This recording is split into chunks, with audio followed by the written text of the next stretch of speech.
UFOs. Are they real or not? Does the government know more about UFOs than they currently admit? Do you believe the latest whistleblowers, or do you think they're full of shit? Well, come on. You need to pick a side. Are you a believer or a debunker? Are you a champion for disclosure, or are you a pseudo-skeptic just throwing cold water on every UFO claim? For whatever reason, some people feel like an interest in UFOs is a competitive sport that requires picking sides. And that's pretty fucking stupid. Is it UFO or UAP? The government's confusing me. The experts make it complicated. Lack of answers has me jaded. UFO, I don't know. UAP, yeah, I guess so. Searching for answers, where to begin. Round and round in circles again. Thunderstruck by mass confusion. Is it fact or fiction? Convolution. UFO, UAP, which is right idiomatically. Just my luck now. I'm stuck. Scratch my head and say, yeah, what the fuck? UFO or UAP? It's all so confusing to me. Beyond frustrated, damn my luck. Pondering insane thoughts. What the fuck? Hello, citizens, and welcome to UFO, UAP, WTF. I'm your host, Jason McClellan, and together we'll be exploring the fascinating, enigmatic, and frustrating subject of UFOs. If you've spent any time looking into the subject of UFOs during the past few years, you've likely heard about, read about, or even seen what appears to be a hostile UFO community filled with people who are at odds with each other, lots of infighting, name-calling, heated exchanges, and an overall message from hardcore UFO believers that essentially says, if you're not with us, you're against us. That certainly doesn't sound like an inviting community, or anything that anybody curious about this strange topic of UFOs would have any desire to be part of or contribute to. But is that really a true representation of the UFO community? Is picking sides or assigning a defined label to yourself and others a requirement when it comes to UFOs? Let's spend some time today exploring that.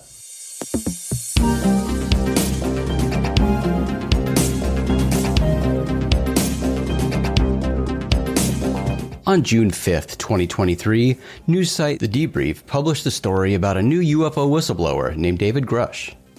Grush is reported as being a former intelligence official and Air Force combat veteran who provided analysis as a representative of the National Reconnaissance Office to the Pentagon's now-defunct UAP task force. And he alleges that he has spoken to people who claim to have worked on deeply covert programs in possession of both retrieved intact and partially intact craft of non-human origin. In an interview with the media outlet News Nation, Grush said he's seen evidence of a UFO crash retrieval program secretly run by the U.S. and that the government has even found intact bodies of non-humans. During this interview, he stated, quote, "People started to confide in me, approach me. I have plenty of senior, former intelligence officials that came to me, many of which I knew almost my whole career, that confided in me that they were part of a program. They told me, based on their oral testimony, and they provided me documents and other proof, that there was in fact a program that the UAP task force was not read into." End quote. He also added, quote, "There's a sophisticated disinformation campaign targeting the U.S. populace, which is extremely unethical and immoral," end quote. Obviously, a former senior intelligence official making these extraordinary claims publicly is noteworthy. But incredible claims made by military and government officials isn't what we're focusing on today. We've covered that on previous episodes. So why did I bring up the recent Grush claims? Well, because it provides an ideal example of a recent event that generated passionate, polarizing, and even contentious reactions from individuals in the UFO community. I definitely saw several passionate individuals posting comments and memes on social media celebrating the news of Grush's claims as a sign of disclosure, proof of a government cover-up, and a fatal blow to all the debunkers and skeptics out there who only live to try and discredit all things UFO. Okay, so let's take a step back and look at the reality of the situation from a logical and unbiased, emotion-free point of view. As I already stated, yeah, you bet this particular story is newsworthy. A former high-level figure from the U.S. intelligence community has made some pretty sensational claims, and Congress is looking into these claims to see if there's anything to them. Congressional hearings are reportedly in the works that would feature Grush as a witness. and Grush also filed a complaint with the Department of Defense Inspector General. So that investigation is still ongoing as far as we know. Keep in mind, though, that the DoD IG complaint is a reprisal complaint, something he filed after he alleges word got out about his whistleblower testimony, and he feels he was denied security clearances and/or access to certain programs because of that. So that's what the DoD IG deals with and what the specific investigation is looking at. I wouldn't expect anything to come from that investigation in terms of determining the veracity of Grush's alien claims. However, Senator Marco Rubio did recently make comments to the press that other government officials and people who reportedly have first-hand knowledge of the secret programs alleged by Grush have come forward and voiced support for those claims. This little development in the story inexplicably invigorated enthusiastic believers who, again, interpreted this as a monumental victory for Team UFO, giving each other virtual high fives and filling social media feeds with memes about all the tears the debunkers must be shedding because they viewed Rubio's comments as confirmation of all Grush's extraordinary claims. This is a nice opportunity to provide a little reminder that I state often, but we all need to hear it periodically. The UFO topic is exciting. It's perfectly normal to have your curiosity piqued by fantastic stories and seemingly major news stories involving military and government. We've certainly seen lots of that in recent years.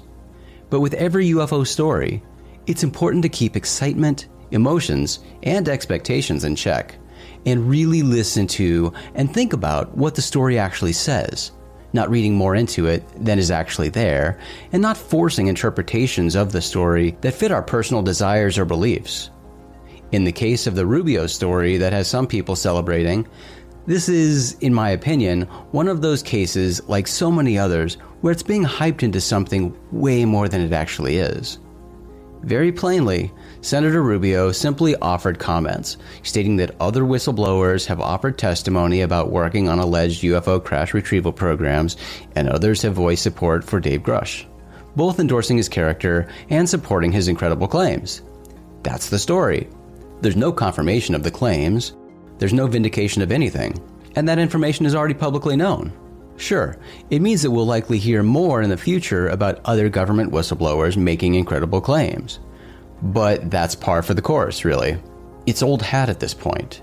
We have no shortage of current and former high-ranking military and government personnel who have and do make incredible claims about UFOs, aliens, a government cover-up, etc. And to this day, they still remain unsubstantiated claims that keep the classic UFO lore perpetually cycling through the ears of people who eagerly seek answers about UFOs. But excitement and strong desires for answers, for government disclosure aside, the main thing I want to address today is this odd necessity for competition and partisanship in the UFO community. As we already discussed, social media has no shortage of petty squabbles, mudslinging, and taunting. It's embarrassing to watch sometimes. It's weird that this needs to be stated, but there aren't, and shouldn't be, sides or teams when it comes to UFOs.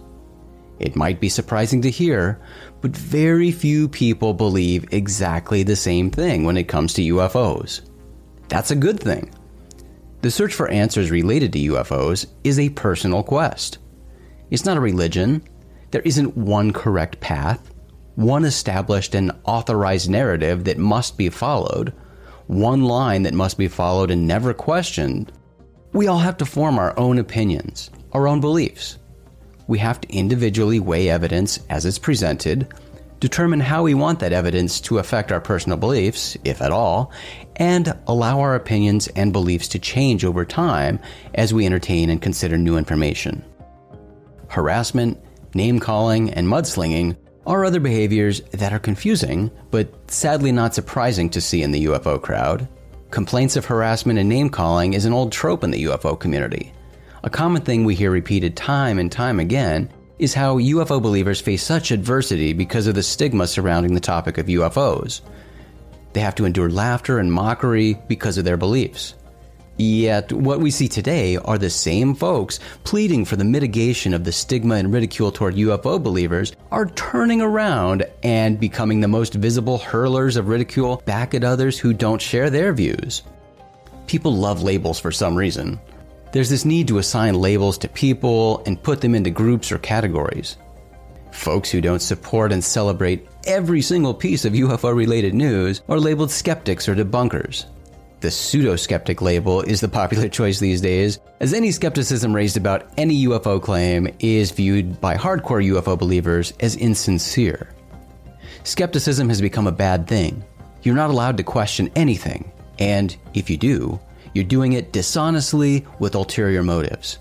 It means you aren't really open-minded, and you're just really out to actively cast doubt on everything UFO related because you don't believe in that nonsense, or you think it's all related to demonic forces, so you're actively trying to keep the lid on everything.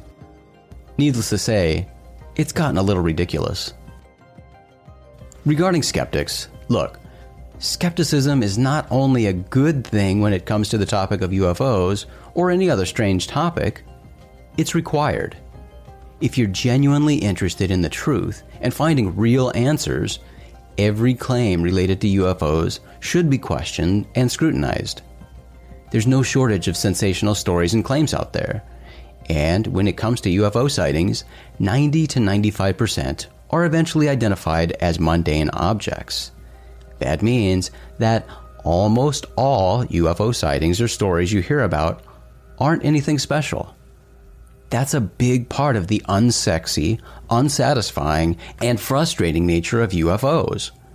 But that's the non-sensationalized, unhyped reality.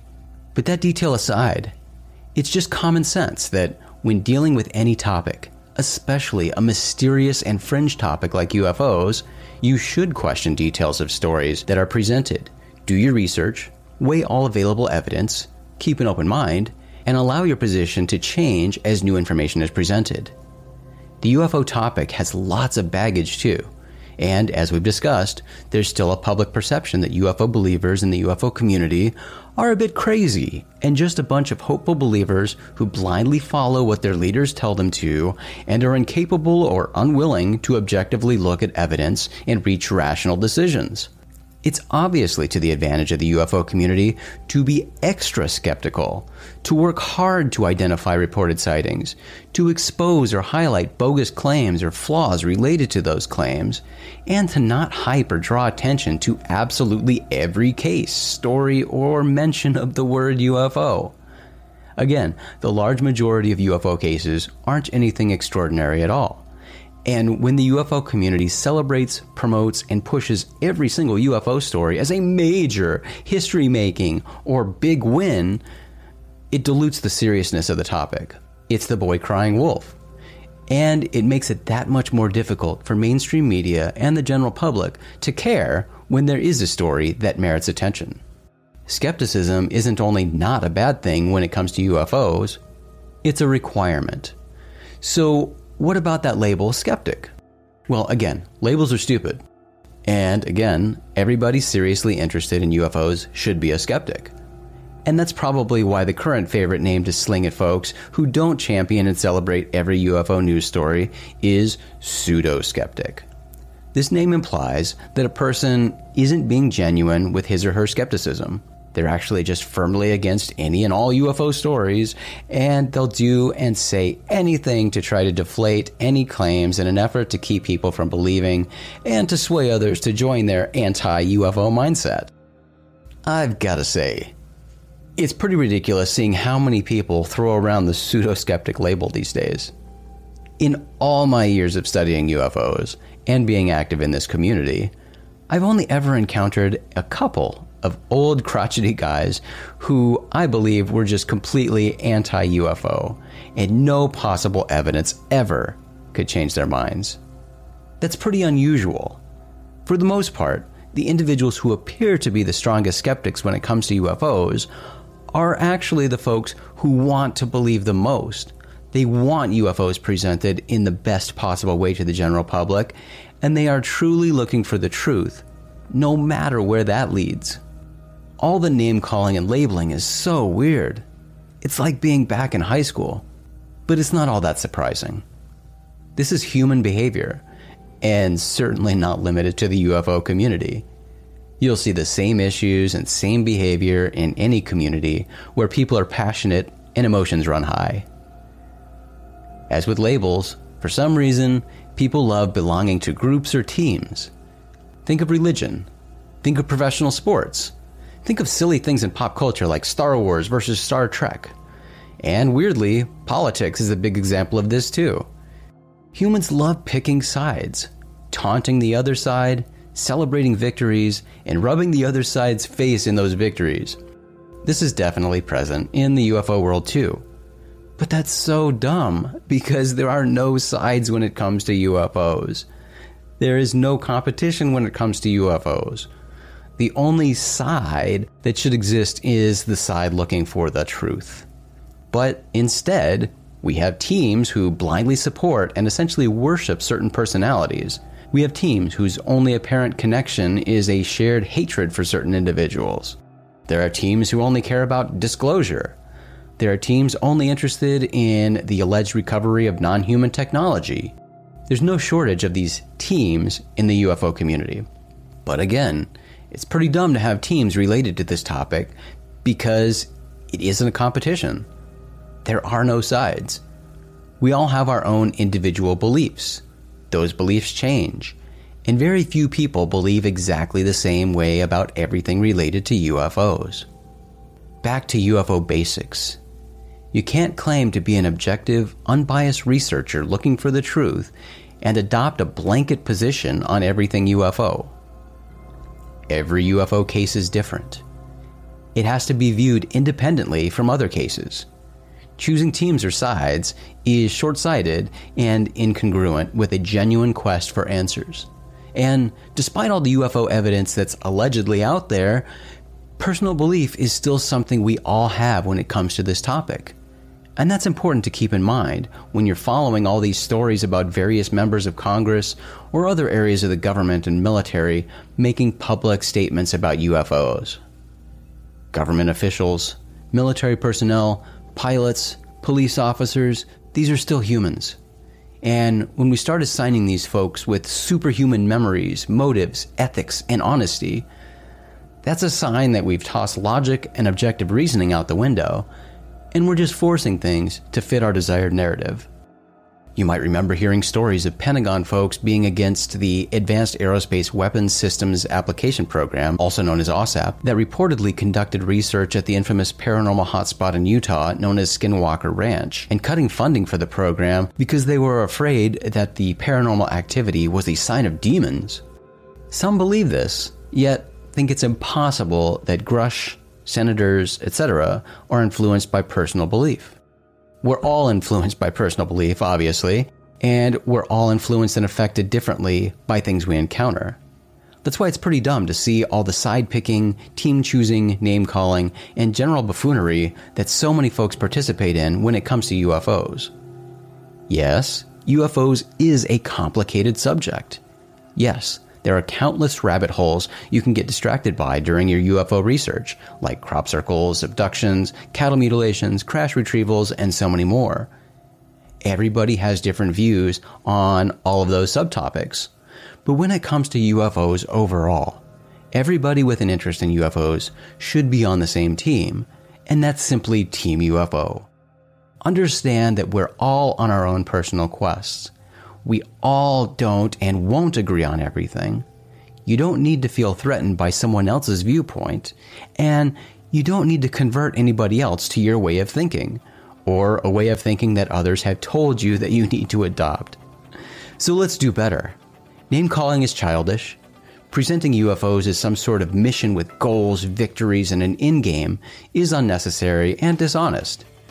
UFOs are what they are. And that's a bunch of random, unrelated incidents that we get to evaluate individually. UFOs will always exist, no matter what news comes from the government, the military, or random whistleblowers. Even if the US government admits it is in possession of a recovered non-human vehicle, that doesn't end UFO research. Again, every UFO is different, and the government possessing some random craft doesn't solve every UFO sighting, or any UFO sighting other than the specific incident that led to the recovery of that specific craft. Keep things in perspective. Try to keep emotions in check. Try not to be a giant dick to others. And go Team UFO.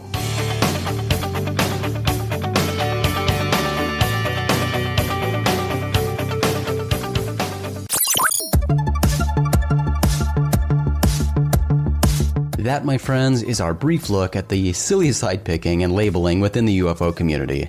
I hope you learned something. I'm glad we could walk through that together, and hey, if there's a case or topic you'd like to have featured or addressed on a future episode, a general comment, or anything else, I'd love to hear it.